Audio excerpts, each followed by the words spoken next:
सजना है मुझे सजना के लिए, देखो सज गई मैं सजना के लिए। आप समझ ही गए होंगे कि ये गाना किस त्योहार को इंडिकेट करता है। हाँ, मैं बात कर रही हूँ करवा चौथ के त्योहार की। करवा चौथ जो कि इस साल 4 नवंबर 2020 को है। करवा चौथ की क्या प्रथा है, क्यों मनाया जाता है करवा चौथ? सावित्री के त्याग और फल से शुरू हुई थी करवा चौथ की व्रत की कथा। अन्न जल त्याग कर यमराज से वापस लाई थी प्राण अपने पति के। तब से ये करवा चौथ हम सुहागन मनाते हैं अपने पति की लंबी उम्र और अखंड सौभाग्य के लिए। इस दिन चंद्रमा की पूजा की जाती है और साथ में भगवान शिव, पार्वती, गणेश जी और कार्तिकेय की भी पूजा की जाती है। यह व्रत कार्तिक मास की चतुर्थी को मनाया जाता है, इसलिए इसे करवा चौथ कहते हैं। Hello everyone, my name is Megha Goyal. I welcome you all on my channel. My channel Divine Souls talk about the solution of your life. और आज मैं आपको बताने वाली हूँ कुछ उपाय करवा चौथ पे जो आप कर सकते हैं। ऑफ कोर्स अपने हस्बैंड के लिए, उनसे प्रेम बढ़ाने के लिए। तो सबसे पहले मैं एक ऐसे उपाय की बात करने वाली हूँ।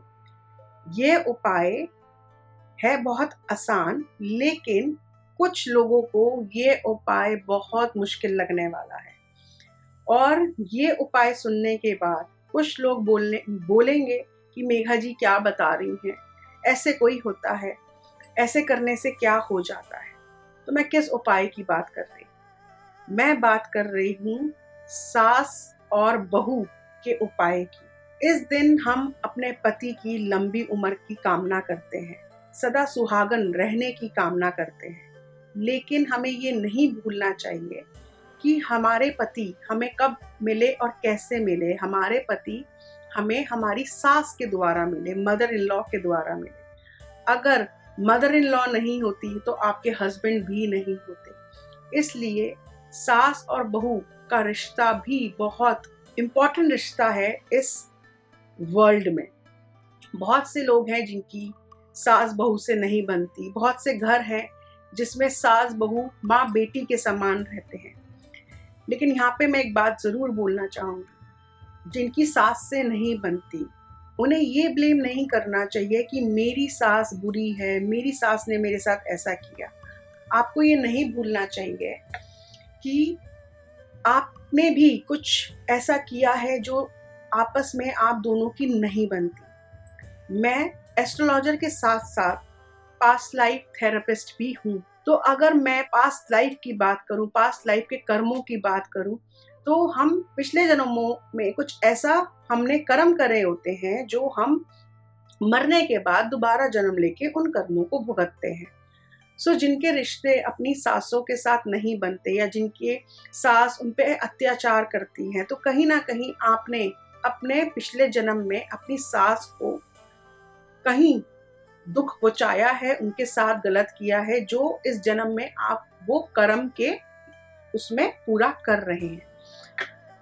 तो करवा चौथ के दिन अगर आप, मैं ये नहीं बोलूंगी कि जाओ अपने सास को गले लगा लो और एकदम से मन मुटाव दूर हो जाएगा।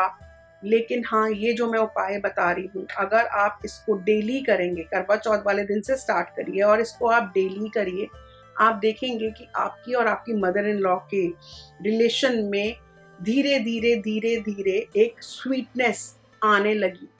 जो मन मुटाव थे वो कम होने लगे। आपको क्या करना है, आपको करवा चौथ के दिन सुबह उठकर अपनी सास के, मदर इन लॉ के पैर छूने हैं। हाँ, बहुत से लोग सोच रहे होंगे इस वजह सुन के कि मेघा जी क्या बोल रही हैं, क्यों छुए हम जाके सास के पैर। हमें तो वो अच्छा नहीं बोलती, लेकिन मैंने अभी बताया कि आपके कर्म हैं जिस कारण आप ये रिश्ते में भुगत रहे हैं। सो अगर आपकी सास आपको प्यार नहीं करती, लेकिन फिर भी मैं बोलूँगी कि करवा चौथ वाले दिन सुबह उठें, नहा धोकर अपनी सास के पैर छुएं, चाहे वो आपको मुंह से आशीर्वाद दें या नहीं दें। लेकिन जब आप उनके पैर छुएं, आप निष्भाव कामना से उनके पैर छुए, मन में कुछ भी नेगेटिव नहीं रखें, बल्कि उनके पैर छूते हुए आपको मन में, अपने मन में कहना है कि मुझे मेरे पिछले जन्म के कर्मों के लिए माफ करो। आप जब पैर छुएंगे आपको ऐसी भावना अपने मन में रखनी है। अब वो उनके ऊपर है, वो आपको आशीर्वाद देती हैं या नहीं देती। आपको अपने कर्म ठीक करने हैं, आपको अपना रिलेशन ठीक करना है। जिनकी मदर इन लॉ उनके साथ नहीं रहती वो क्या करें? वो उनको करवा चौथ वाले दिन फोन जरूर मिलाए, उनका आशीर्वाद लें। अगर आप फिर भी फोन नहीं मिला सकते, आशीर्वाद नहीं ले सकते, सबसे इजी उपाय, आप उनकी फोटो के सामने हाथ जोड़ें और बोलें कि वो आपको आपके पिछले कर्मों के लिए माफ करें और आप उनसे आशीर्वाद मांगे सदा सुहागन रहने का। मुश्किल नहीं है, बहुत ही आसान है, करके देखिए। इसको हैबिट बना के देखिए, रोज करिए। अगर आपके घर में प्रथा नहीं है, क्योंकि अब हम मॉडर्न ज़माने में रहने लगे हैं, हम मॉडर्न हो गए हैं, लोग बोलते हैं हम मॉडर्न हो गए हैं, हम बेटियां सास ससुर के पैर नहीं छूती तो बहुओं को भी नहीं छूना चाहिए। एक मॉडर्न सा ज़माना आ गया है, लेकिन थोड़ा सा मैं इससे अलग सोचती हूँ, मेरे अलग विचार हैं, लेकिन मैं अपने विचार आप पे नहीं थोपूंगी। बट मैं इतना ज़रूर बोलूँगी कि अगर आप रोज़ उनके पैर नहीं छू सकते, कम से कम उनकी फोटो के सामने आप ये करके देखिए, रोज हाथ जोड़कर उनसे माफी मांगिए और कहिए कि आपको वो आपके पिछले जन्मों के कर्मों के लिए माफ करें। आप इसको हैबिट बनाइए और धीरे धीरे देखेंगे कि आपके और आपकी मदर इन लॉ के बीच में जो भी मनमुटाव हैं वो दूर होने लगे हैं, आपका रिलेशन सुधरने लगा है, ठीक रहने लगा है। जिस घर में सास ससुर और बहू बेटियों में कलेश रहते हैं वो घर कभी भी नहीं पनपता। तो घर की शांति के लिए, अपनी शांति के लिए, अपनी पति की शांति के लिए, मन की शांति के लिए रिश्तों में मधुरता होनी बहुत ज़रूरी है। तो ये उपाय करके देखिए और इसके रिजल्ट ज़रूर शेयर करिएगा इसके रिजल्ट। ये बात करी मैंने पहले उपाय की, जिसमें आप अपनी शुरुआत, अपने दिन की शुरुआत अपनी सास के पैर छूके करेंगी, क्योंकि माँ के चरणों में स्वर्ग है, माँ के कोख से ही आपके पति आए हैं। अब मैं बात करती हूँ दूसरे उपाय की। दूसरा उपाय है आपके और आपके हस्बैंड के लिए, क्योंकि करवा चौथ का दिन है, हस्बैंड का दिन है, तो अब जो आगे मैं उपाय बताने वाली हूँ वो आपके और आपके हस्बैंड के लिए है। सो यहाँ मैं बोलूँगी कि ये उपाय ना कि आपके मिसअंडरस्टैंडिंग आपके हस्बैंड के साथ दूर करेंगे, बल्कि आपके और आपके हस्बैंड में एक कंपैटिबिलिटी लाएंगे, आपके रिश्ते को और मजबूत बनाएंगे।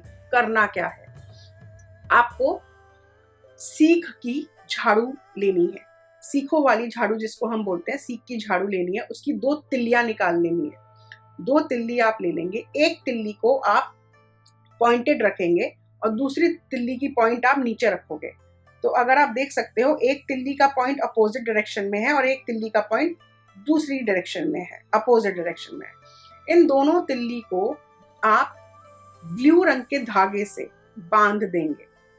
बांधने के बाद आप इस तिल्ली को अपने कमरे के साउथ वेस्ट कॉर्नर में रख देंगे, लेकिन ये आपको छुपा के रखनी है कि कोई इसको देखे ना। तो अगर आपके कमरे में साउथ वेस्ट के कॉर्नर में ऐसी जगह नहीं है जहां आप इसको छुपा सकते हैं, तो आप क्या करेंगे, आप इन दोनों तिल्लियों को बांधने के बाद, धागे से बांधने के बाद लाल कपड़े में लपेट के कहाँ रखेंगे, साउथ वेस्ट कॉर्नर में। तो घर का कहीं भी साउथ वेस्ट के कॉर्नर में जहां भी आप इसको छुपा के रख सकते हैं आप वहां रखेंगे, लेकिन लाल कपड़े में लपेट के रखेंगे। आगे चलते हैं और मैं बात करती हूँ अपनी तीसरी रेमेडी। ये सारी रेमेडीज आपके और आपके हस्बैंड की सुख शांति प्यार के लिए है।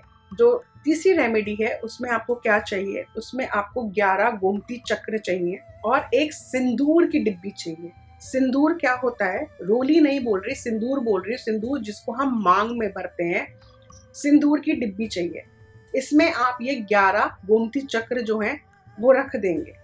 रखने के बाद आप अपने मंदिर में पार्वती जी के सामने रखेंगे और उनसे मनोकामना करेंगे, प्रार्थना करेंगे कि आपका सुहाग हमेशा बना रहे, आपके पति की लंबी आयु हो, और आप साथ में ये भी प्रार्थना करेंगे कि आपके हस्बैंड का प्यार बढ़ता रहे, कंपैटिबिलिटी बढ़ती रहे, अंडरस्टैंडिंग बढ़ती रहे। जो भी आपको अपने रिश्ते में चाहिए अपने हस्बैंड के साथ, आप वो पार्वती माँ से मांगेंगे। ऐसा करने के बाद आप वो डिब्बी लेंगे और उस डिब्बी को अपनी अलमारी में, कपड़ों की अलमारी में छुपा देंगे।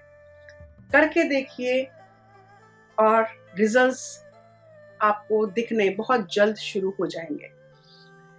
करवा चौथ की बात कर रहे हैं, जब करवा चौथ चतुर्थी की बात कर रहे हैं, तो चतुर्थी का जो दिन होता है वो गणेशा का दिन होता है। गणेशा विघ्नहर्ता, जो हमारी जिंदगी से विघ्न हरते हैं, तो वो हमारी रिलेशनशिप, मैरिड लाइफ में से भी मुश्किलों को, तकलीफों को हरेंगे।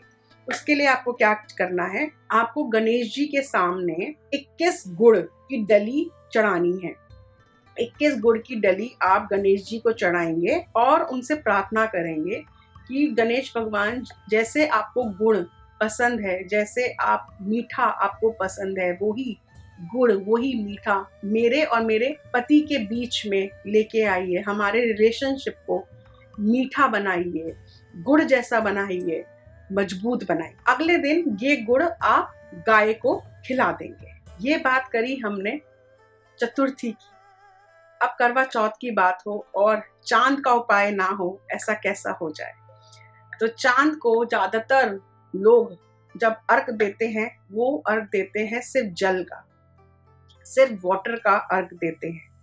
लेकिन मैं आपको ऐसी 2 चीज बताने वाली हूँ कि वो डालने से आप जब चांद को अर्घ देंगे तो आप देखेंगे कि चांद की जो क्वालिटीज हैं, चांद जो कि मून जो कि रिप्रेजेंट करता है लव को, मून जो कि रिप्रेजेंट करता है रिलेशनशिप को, वो आपका और आपके हस्बैंड के साथ कैसे अच्छा होने लगेगा। तो आपको क्या करना है, जो जल का लोटा है आपका, उसमें आपको थोड़ा सा कच्चा दूध डालना है और साथ में थोड़े से गुलाब के फूल भी डालने हैं। कच्चा दूध, जल और गुलाब, ये तीनों चीजें मिक्स करके आप चंद्रमा को, चांद को अर्घ, जल अर्पण करें। और सास ससुर के पैर तो छुएं चांद को अर्घ देने के बाद, लेकिन अपने पति के पैर भी जरूर छुएं। मैं फिर से बोलूंगी, यहाँ पे मॉडर्न जमाना है, लेडीज बोलती हैं कि पति के पैर हम क्यों छुए, लेकिन मैं यहाँ पे एक बात आपको बोलना चाहूंगी, मॉडर्न जमाना है, ये चीज मत भूलें कि पार्वती भी शिव के पैर छूती हैं। तो हम तो तुच्छ प्राणी हैं, जब भगवान अपने पति के पैर छू सकते हैं तो हम क्यों नहीं। पार्वती ने कभी घमंड नहीं किया इस चीज का कि मेरे पास शक्ति है, मैं ही दुर्गा हूँ, शिव के पैर क्यों छूं। नहीं, उन्होंने अपनी पत्नी धर्म, जो कि पत्नी धर्म हमें सिखाया जाता है, वो उन्होंने पूरा निभाया। सो मैं यही बोलूंगी कि आप भी अपने पति के पैर जरूर छुएं।